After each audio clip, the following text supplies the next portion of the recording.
I don't know why it's literally so freaking cold in my apartment. I turned off the air, turned up the heat, and it's still cold. Sorry if you guys see me like grabbing myself throughout this entire video.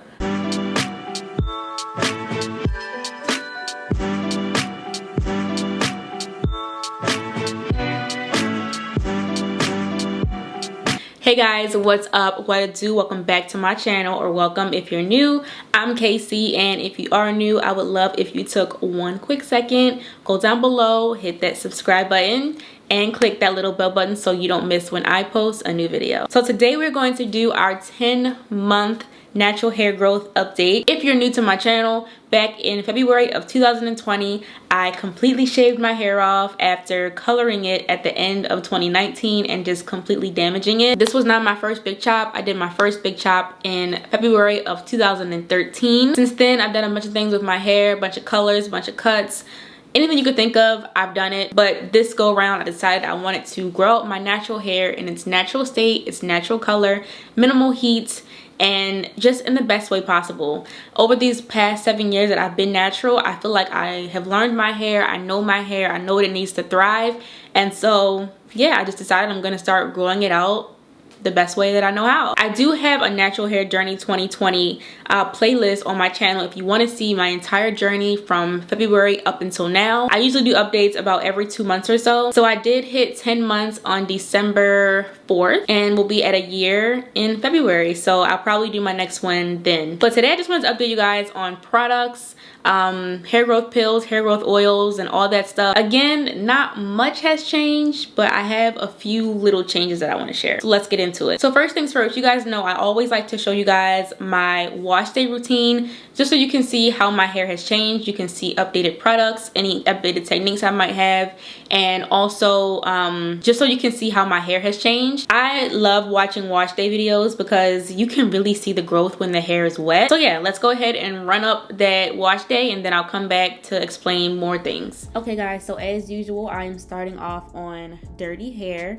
and the first thing that I'm doing is just saturating my hair with some water. Doesn't take me long because I do have high porosity hair, so my hair gets wet pretty fast. So I have still been obsessed with the Melanin Hair Care African Black Soap Reviving Shampoo. This is a clarifying shampoo, and I use this maybe one time every week or a week and a half. I'm the girl that loves to have a shampoo that cleanses my hair completely, so I don't really use hydrating shampoos that often. I do use a co-wash maybe one time a week if I need to refresh my hair, but for the most part I am clarifying my hair, and this shampoo just works really well to clean my hair without making it feel super stripped. And I love that it doesn't leave my hair feeling tangled or dry either. So I also have been loving the Living Proof No Frizz Intense Moisture Mask, especially for before I do a wash and go. Living Proof has a lot of amazing products that are backed by science, and this particular product helps to smooth the hair cuticle to help with preventing frizz and to prep your hair for whatever style you're gonna do. So whether you're gonna blow dry it, straighten it, wash and go, whatever it may be, it really does help to moisturize and prevent frizz. And my hair is now long enough to detangle, y'all. So I have been using the Felicia Leatherwood, I think it's Brush with the Best, I believe it's called. I'll put the link down below. But I love this brush because it does have those movable bristles, so it doesn't just rip through the hair. It works very well on tightly textured hair without breaking it or making it really hard to comb through the hair. So just in small sections, I like to use this to detangle my hair. In the front of my hair is a tad bit thinner, so I don't really brush all the way through there. Most of the time I'll just finger detangle. And as always, I just like to leave this hair mask in my hair while I do my entire shower routine, and then I'll come back and rinse it out. And my hair is always left feeling so soft. Like, this has easily become one of my favorite moisturizing deep conditioners. You can even see once my hair is rinsed out how shiny and defined my curls look with no product in it. I love it. So as my leave-in / wash and go style prepper, I'm still using the S-Curl Curl Wave Jerry Curl Activator stuff. As you can see, mine is almost gone too, so it's really become a staple. And then I always layer that with my Wetline Extreme Gel. And as always, I have to apply my stylers on soaking wet hair. So before I apply any product, I always saturate my hair with more water, and I just apply it like the shingling method. I always get questions on if I finger detangle, not finger detangle, if I finger coil, or if I do any particular style to get my hair to coil the way it does. But that's just how my hair naturally is. I just have to apply products to help define my natural curl pattern. And these two products work really well. I feel like the S-Curl stuff, it does really moisturize and add a lot of softness to my hair, and then the Wetline Extreme Gel helps to add that added definition. It helps to keep my hair from shrinking as much because it is a heavier gel, so it weighs my curls down, and the two together help to give me a nice soft and defined wash and go. I do have a few other products that I am still loving that I promise I will share with you guys, like all of my favorite wash and go combinations, in another video.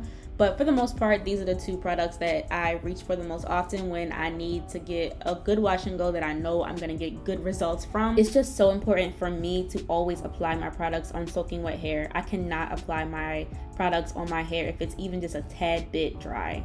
So this is what my curls are looking like. I always shake my hair to get rid of the excess water. I did purchase the Dyson blow dryer during the Sephora holiday sale, so I wanted to give you guys a little mini review on it because I've been obsessed, and I totally think it is worth the investment if you have been eyeing it. I really like using the concentrator attachment for my hair. When my hair has a very heavy gel like the Wetline Extreme Gel, I don't have to worry about it causing any frizz, and it dries my hair a lot faster, and it gives me some volume as well because my hair is kind of fine. And as you can see, the attachments just snap on and off like a magnet.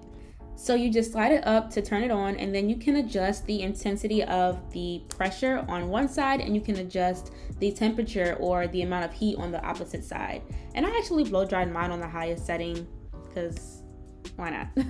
And as you can see, when I blow dry my hair with this concentrator attachment, it really does not even disrupt my curls at all.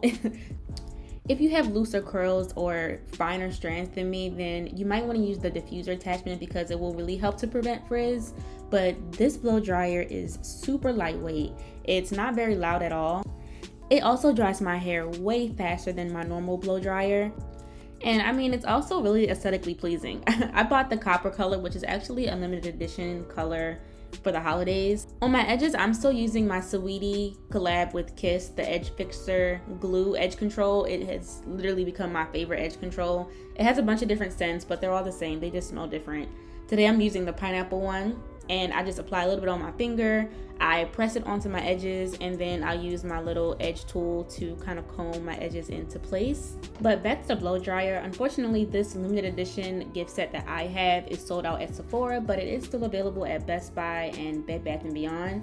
I totally think it is worth the investment. Like I said, if you are someone that wears wash and goes often, or if you're someone that heat styles your hair often, I did buy the comb attachment that I'm going to try on my hair when I get my protective style in a few days. So I'll be able to give you guys an update on how it performs in that aspect too. But overall, I love it. I am obsessed with the results that I get every time I use it. I also feel like my hair always looks a bit shinier when I use it as well. I don't know what that has to do with the blow dryer, but I just really like it. And I highly recommend doing a little bit more research on it if you have been eyeing it, because it's definitely worth the price. And this is my hair. It's not completely dry at this point. It's actually about 75% dry, but I did it in 10 minutes, so it's great. Okay, so that is my full wash day routine at the moment. You guys know I'm an influencer, so I'm always trying new products, but typically when I show products in these type of videos, they're products that I'm reaching for more often. And these are actually my final results after doing that entire routine. But I'm loving the way that my hair is growing out. My sides are definitely still growing in a little bit slower than like the center, but honestly, you cannot complain as long as your hair is growing, you feel me? So a few other updated products. Like I mentioned, that is my wash day routine for when I am doing a wash and go, right? But I do have a separate routine for when I'm just moisturizing my hair. I still wash with the Melanin Hair Care shampoo. I still deep condition with the Living Proof mask, or I still really like the Briogeo mask. Pretty much the same wash and condition products, but I don't use like a gel or a curl defining cream on my moisturizing days, if that makes sense. Just being stuck in quarantine, I don't see any point in defining my curls every time I wash it. There are just days where I just want to wash it and throw a butter and a moisturizer in there and just let it sit, you know? So I'm still loving the Melanin Hair Care Multi-Use Leave-In Conditioner. Typically, I apply this to my dripping wet hair, or I also really love this, I don't know how to pronounce this, guys. I think it's my Soignage or Soignage. I don't know. I'm so sorry. I probably pronounced that wrong. Oh my god, this was made in Baltimore. I didn't even know. But anyway, this is another leave-in that I really like. It's their protein leave-in. If I feel like my hair doesn't feel very strong or it feels kind of limp, I'll reach towards this one.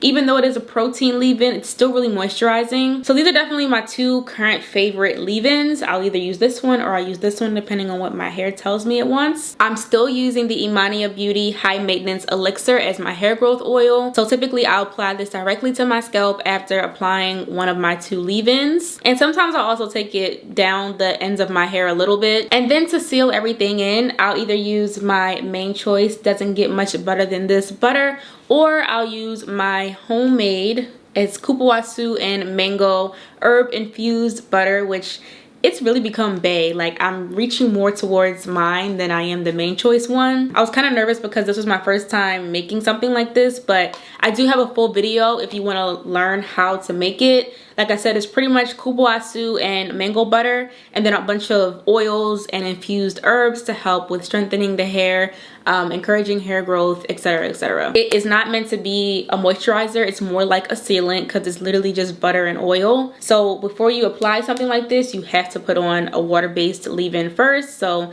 that's why I do this routine. This is pretty much my LOC method. Leave-in first on my hair, oil on my scalp and a little bit on my hair, and then a butter on top to seal everything in. Early next year, I do plan on doing a week in my hair. I know I keep saying I'm gonna do it and I haven't done it, but it's just kind of hard to because I'm either styling my hair every day for YouTube or I'm leaving it alone all week. Like, there hasn't been a good balance where I can show you guys every step yet, but as soon as I can, I promise I will. So those are pretty much all of my current favorite products, including the ones that you guys saw in the video. I also want to mention I'm still loving the Adwoa leave-in conditioner and the Adwoa curl defining gel. They give me very similar results as the Wetline Extreme and the S-Curl stuff.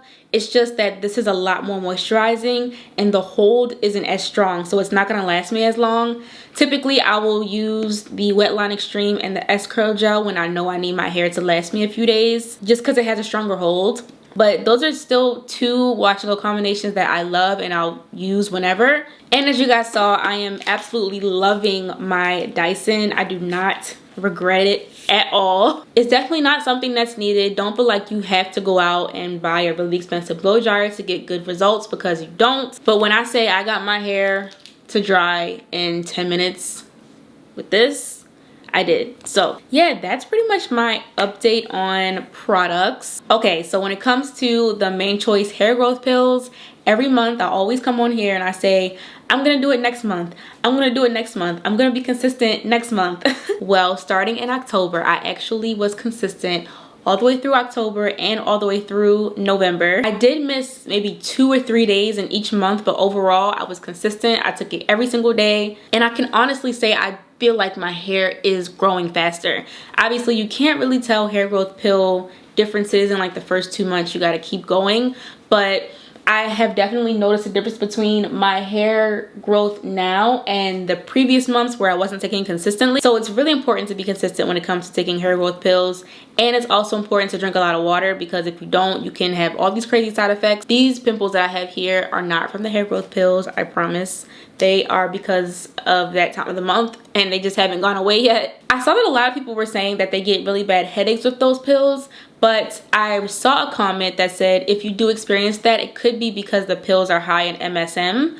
And so you need to also be intaking vitamin C. So you can take a vitamin C pill, or you can just drink it with orange juice or something to encourage like vitamin C in your body while you're taking it, because that will help to minimize your headaches. But I love the pills. I actually really want to try the gummy ones, but I have so many of the Mane Choice pills left over to take. But once I run out, I'm probably gonna buy the gummy ones. I'll probably be able to give a more thorough like review kind of sort of in a few months, because even now it's kind of hard to really see my hair growth as is. Even with, you know, pulling my little curly cues, it's still kind of hard for me to do like real length checks. You guys probably saw in a couple videos back, I did blow dry my hair for a protective style that I got, and I didn't experience any heat damage with that.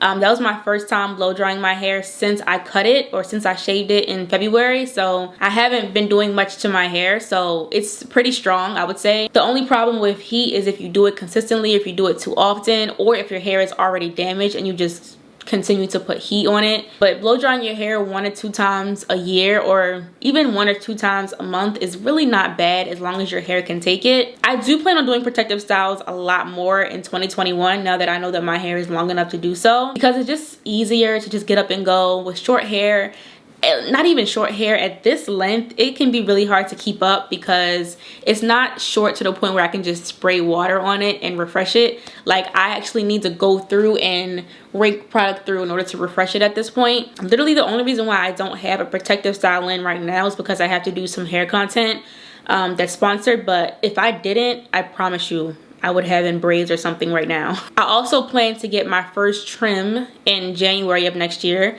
It'll be probably like 2 weeks before my 1 year Big Chop anniversary, but this was the only day that my stylist had available.